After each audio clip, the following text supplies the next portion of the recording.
Hey, everybody. Welcome, everyone, to Attempts at Governance, episode 171. 1. And we're going to talk all about Polkadot today, including the big gymnastics proposal. We have the guys from EZA on the show. We have some new hot stuff coming out of Florida and a big conversation about the head ambassador program. Going to be talking about that at the end of the show. But for now, we're going to start with the state of the Treasury, which okay, there we are. Looking pretty good today. We are up 28,485 dot from this time last week. And if you add what's the dot that's in the proper treasury, the dot that's on the asset hub, and also now we're going to start adding a little bit of the dot that's in hydration on those DCA programs. We have 21,222,947 dot. But we also have our stablecoin reserves up $449,997 from this time last week. Our USDT treasury, everybody, is at 5,113,393. USDC, however, looking a little worse for wear, down 3,531,043 USD from this time last week. That brings the USDC treasury to 1,886,186. And that's because we paid for the Polkadot Blockchain Academy. We also sent out $3 million for the centrifuge program to turn into T-bills, but they did return 1.5 million of those USDC just in time for the music billfold proposal, which is about to confirm, to take out their 1.2 or whatever. So we did narrowly avoid a crisis there, and appreciate everybody working together on that. We have a little bit more to talk about the treasury with Tommy, but we're going to get there in just a sec. We'll now throw it over to Funky for the state of the funk.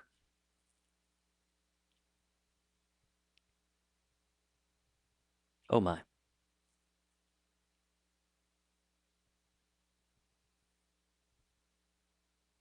Yeah. Ooh.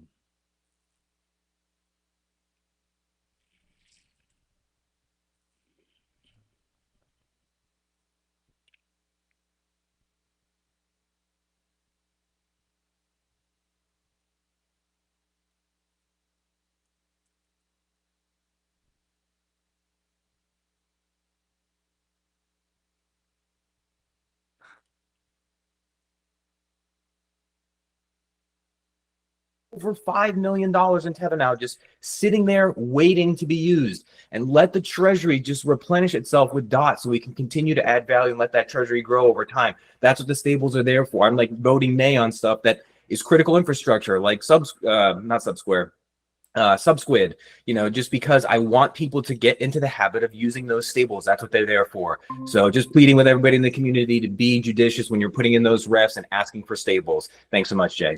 Thank you very much, Funky. And we accidentally had you a little bit muted there at the beginning. So do you mind ranting about the validators one more time, and we'll stick it all together in post? Sure. Yeah. Just I was suggesting that everybody please nominate good community validators like Lucky Friday, like the Coos, because we're here securing the network. We've been bumped out of the active set, and now with the whitelisted caller 1200 about to expand the active set to 500, we should be in there. But also just be mindful of these other community validators who are taking part in securing the network and support them too. You can nominate up to 16 validators, so just make sure you're doing that when you're continuing to nominate with your additional dot. Thanks so much, Jay. Thank you very much. I believe the state of the funk was pleading. Is that right? Yes. Yeah, nice. Okay, I think we got it all there. Sorry, my bad. My bad. Trying to manage all these people who decide to come in just 4 minutes after we start, I don't understand, but it's really nice to see everybody here today. And look, if you go over to the Coos.xyz, we just refreshed our set. It includes Lucky Friday, it includes the Coos, and it includes some absolute bangers. You're going to make some great rewards on that set there, and you can start staking natively in just a few clicks. Thank you very much, Funkatron. We're now going to throw it over to Mr. Limo for Referenda Gone By. Thank you very much. And speaking of nerds, the Web3 Foundation did just announce their decentralized nerds program today. So definitely check that out if you want to be a validator. They might be able to help you out with some nominations. So there's only 7 referendums this week, so hopefully we'll get through this really quickly. The first one is by Connor Daly on the Treasurer track, Ref 1111. This was rejected, and it was for 1.65 million DOT for the 2025 Polkadot Motorsports program with Connor Daly. I don't think this is the last we're going to see of Connor. He's quite a good brand ambassador, so I guess we'll see him back in the near future. Then we have the Polkadot Blockchain Academy on the Big Spender track, ref 1125.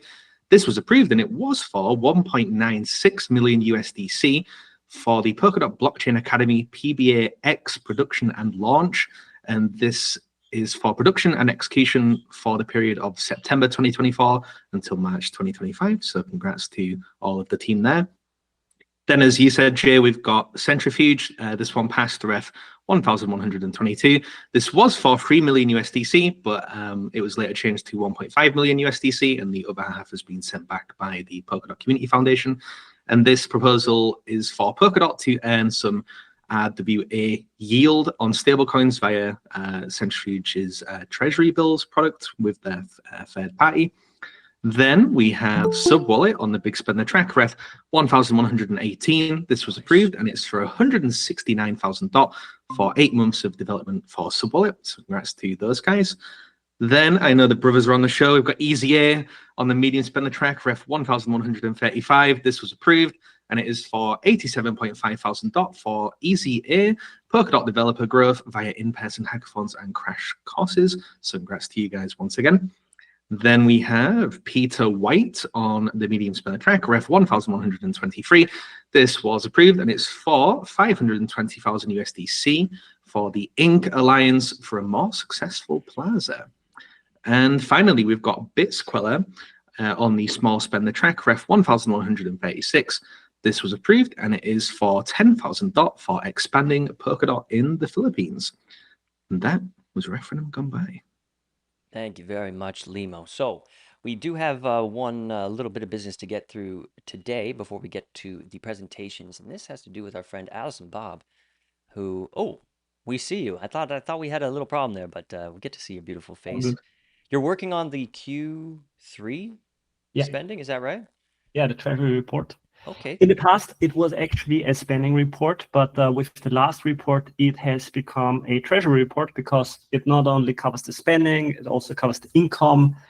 It's also involving to have a balance sheet, and it's in the finishing touches. But I have a few charts already, and I know that people love charts, so I'm bringing a few nice charts today.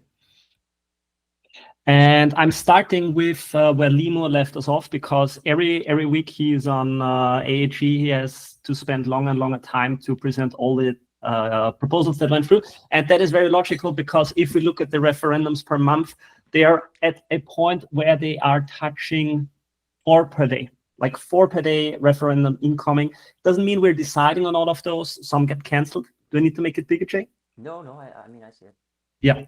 So, but we are at 125 proposals per month at the moment, which is quite big. If we're looking at the ratio of accepted versus rejected, it's interesting to see that more proposals get accepted than rejected, right? Because sometimes you're not sure, like, how much spam are we confronted with. But these are not only financial proposals; these are all proposals. So, for example, also accepting head ambassadors, doing cross-chain activities, and so on. So, quite a few things. Then maybe as a little bit of a fun thing, error, please vote nay, and all these related proposals. We have up to 20 per month, and we see it also correlates going up, but yeah, at least 10 per month that are entering this stage right now. Okay, so this is a little bit of general statistics. Then I have specifics on the actual Treasury report that I can share. So I'm not gonna talk around too much. I'm just gonna go, but you can see there's like all kinds of different ways of how you can look at the Treasury. So quite a bit to look into. But I think that the biggest question that people had on their mind, how much has the Treasury actually been spending in the last quarter? We see that the amount went down compared to Q2. So we spent about half as much as we spent in Q2, so 27 million compared to 58. If you denominate in dollar, if you denominate in DOT, it's down to 5.2 million DOT versus 8 million DOT, right? Nice. We've split it up by categories. In the past, always outreach was the biggest category, but always competing with development. This quarter, development was the biggest category at 11.5 million. And talent and education has grown. So Polkadot Blockchain Academy has grown in importance for the Treasury, and operations fairly stable, research a little bit down. So if you want to have those numbers together, you see it here. These are the different quarters. And then each color here is one of the categories. Don't worry, you will have enough time when the report comes out to digest it all. But I think it's an interesting development to see these previous levels being matched. And maybe what we can recognize here, like this big orange bar here is we call this economy. So these are incentives to stimulate the DeFi economy. These were basically $2 million that went to hydration and was it Stellar Swap, I believe, basically as liquidity incentives. So you can see how this made up a very big portion in the Q2 spend. Q2 still was big, but I'm not sure if we're gonna repeat this as soon, but this was basically a liquidity rush. Yeah. Maybe one thing to share, because I see that there's still a lot of confusion around inflation and how it's going to change in the future. So I wanted to basically just write this down. Polkadot has 1.5 billion DOT tokens in circulation right now. And at the moment, it looks like token holders are going to decide to reduce inflation from 10% to 8% and take 15% of that to put it into the treasury, right? So at the moment, we can expect that the treasury in the future will have an inflow of 18 million DOT per year from inflation, and that would mean 4.5 million per quarter. So if in the future we would spend as much DOT equivalent as there would be coming in, that would mean that we would draw the line here. And this is basically the DOT spending per quarter in the past, right? So for the quarter that we just had, it is still in DOT equivalent higher than what the treasury inflow in the future would be, but sort of roughly equal, which would mean we are eating into the reserves that are currently sitting in the treasury. I think it's like my personal opinion, it's at a good level right now. I think this would be sustainable. You could have quarters where you spend more, but overall there needs to be quarters where we spend more and where we spend less, which of course could be able if the market is doing an upturn. But until that happens, I think there has to be sustainability. But that's it from me. What is up to come is a balance sheet, income statement, more charts, proper declarations, and making sure that all of these numbers are correct. Awesome stuff. Thank you very much. Thank you very much, Tommy. You know, it'd be nice if we just spend those stable coins and let those dots come in. You said 18 million a year, right? So yes, 80 million DOT equivalent, yeah. If we didn't touch the dot from here and we added 18 million, that'd bring us to 29.5 million DOT after a whole year recovery. That'd be nice.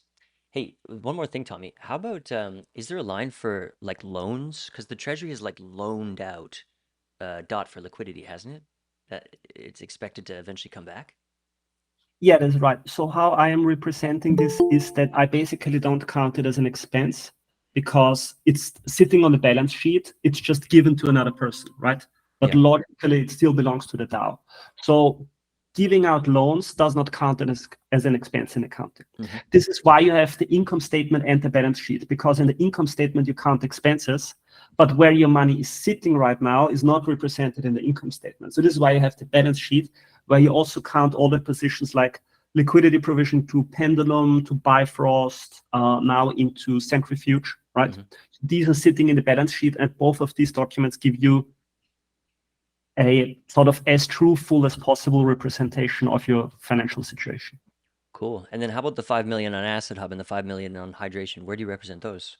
Yeah, these are also sitting in the balance sheet. I mean, I can show it quickly, but to be honest, it takes a bit of time to take it all in.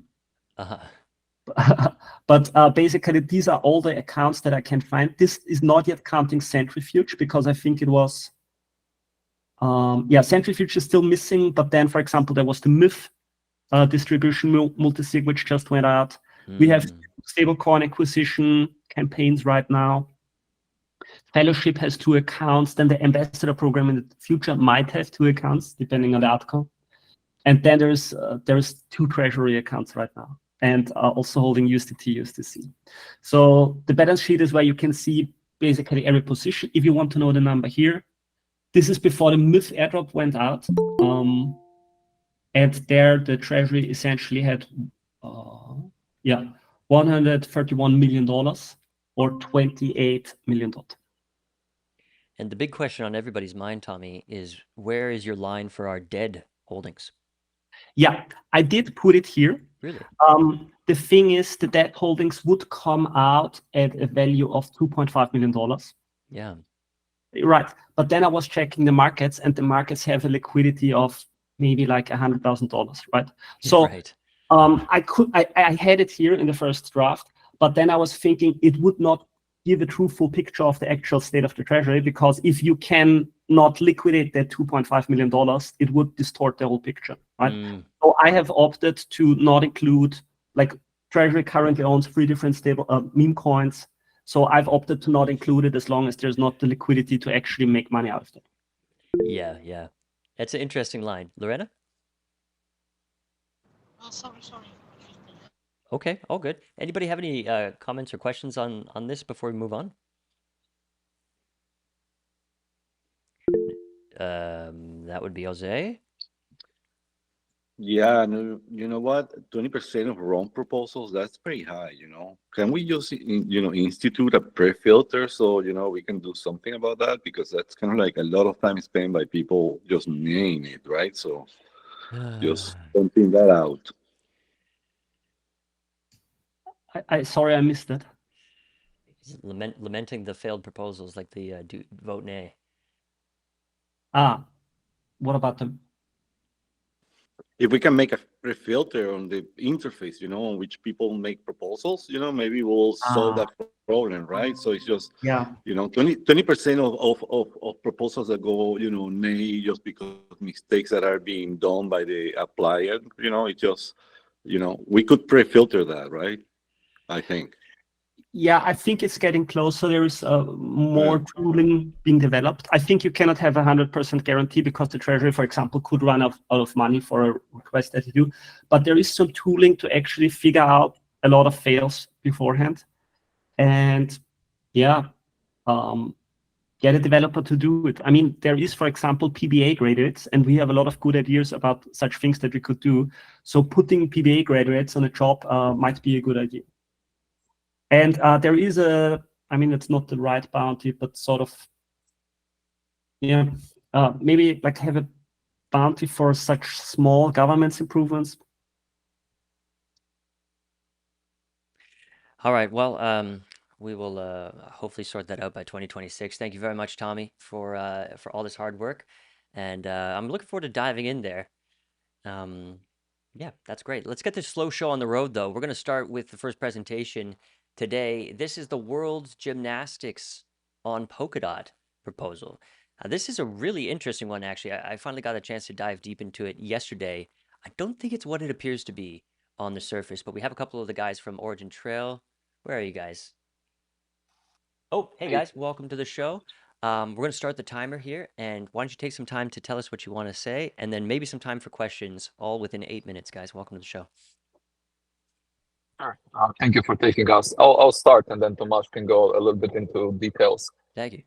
So I'm not going to dig straight into the proposal. I would just like to perhaps go into the rationale behind the very much needed adoption of crypto and adoption of Polkadot by extension. I was listening to Vitalik's speech in Token 2049, and what he said resonated with us quite hardly, when he said that we're not anymore early to crypto, but we're still very much early to crypto being usable. So in a way, bringing crypto to be adopted in the mainstream. So in the light of bringing Polkadot on the back of Origin Trail's past successes and the current successes when it comes to the adoption of the technology in mainstream, so not selling crypto to crypto, this proposal actually builds on the back of the latest implementation of decentralized AI under the auspices of the European Gymnastics Association. So we launched the solution during the Olympic Games, and we have received a lot of very positive feedback on the application. So Tomasz, if you mind, if you can find the link of the publication that takes you both to the press release and to the landing page of the European Gymnastics Association where the application is installed. You're going to see how application is used as well, as how nicely the crypto project can be exposed, not through senseless spending on just promotions or anything, but rather through technology.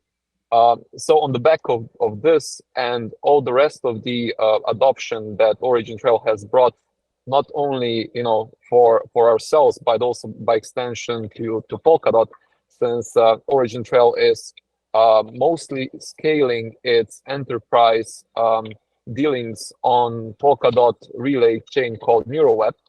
So by proposing this this project that Tomasz will go a little bit more deeper into, we felt that we could bring Polkadot adoption, I guess, one notch higher by also introducing Polkadot technology to the World Gymnastics Association, based on the references from the Continental Federation.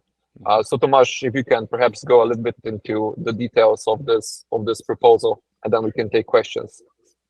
Yeah, I mean, as Giga set it up, it really came in as an opportunity to be exploited. So it's the entire gymnastics community. So I'm talking not fans, but like the athletes, the coaches, the federations, the officials, all the entire community that's kind of under the FIG, the International Gymnastics Federation, is roughly 20 million folks around the globe. So that spans over 160 countries. And they really are putting a strong focus on digitalization in the coming period. And they want to do it through this decentralized AI approach, where all these different stakeholders will have a trusted AI solution where they are sharing the different kind of knowledge, trusted knowledge on the back of from the FIG, and as well they extend it so that each stakeholder group can then enrich it with their own private data. So you have this really privacy by design trusted AI approach running on top of Origin Trail and Polkadot. So that is something that's unprecedented in terms of the scale of the deployment or potential deployment, of course, and we see it to be I think a pretty well aligned, again, taking what Giga said as the starting point, that Polkadot's ambition is to go after becoming the most adopted Web3 ecosystem that is out there. There's a lot of different numbers in the proposal that you can deep dive into, but yeah, I think we can leave some space for the questions. Great stuff. Now, Eric had a question, and I think this is actually a really good one. Eric, did you want to ask it? Yeah, so what I from skill reading right now while listening to you, I've wondered, is this now more a sponsoring or an application proposal? Yeah, that's a very good question because it's neither and it's both. So actually, how really what's being kind of created here is that it is an awareness. It is an awareness proposal where Polkadot brand will be positioned for the 4 years as the main sponsor of the World Gymnastics Federation, but the funds aren't used for that awareness. They're actually used to create the technology that those people that will be seeing that can actually use. So you don't have the like, oh, what does Polkadot do questions floating about. You'd rather have, here is actually something that you can use that's built on top of Polkadot, and of course putting to the forefront the benefits that this sturdy infrastructure is bringing to those people that will be using it day in, day out. You know, because it starts with this kind of trusted AI, but it's more of a convergence with crypto. Things like crypto rails for payments, for all these different things can be extended over time. But yeah, so to your point, Eric, and thanks for the question. It is a proposal that what we feel is a very novel approach to combining actual deployment of the technology in the relevant spectrum, and then at the same time also bringing attention to that very deployment through becoming a very visible supporter of the FIG for the 4 years. When you say very visible, is there going to be some branding, like on jerseys, stadiums, things like this? So it's a 4 years from World Championships. There's over 100 World Cups. There's like these challenge cups. There's digital cups that they are also planning to do, where you'll have multiple competitors from multiple locations competing in real time via web. So it's a very digital move from Gymnastics as well, which will it's kind of cool thing they've done in Europe already. They're trying to bring it to the world stage. So all of these different, wherever the sponsors are mentioned, Polkadot as the main sponsor is mentioned there as well. And that's what our job is as well, to make sure that that happens.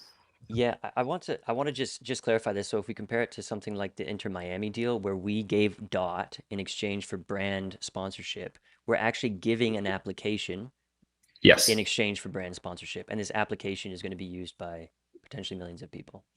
So correct. We're giving an application instead of DOT. Correct. Yes. It just happens to cost DOT. Okay. Hope you had a question.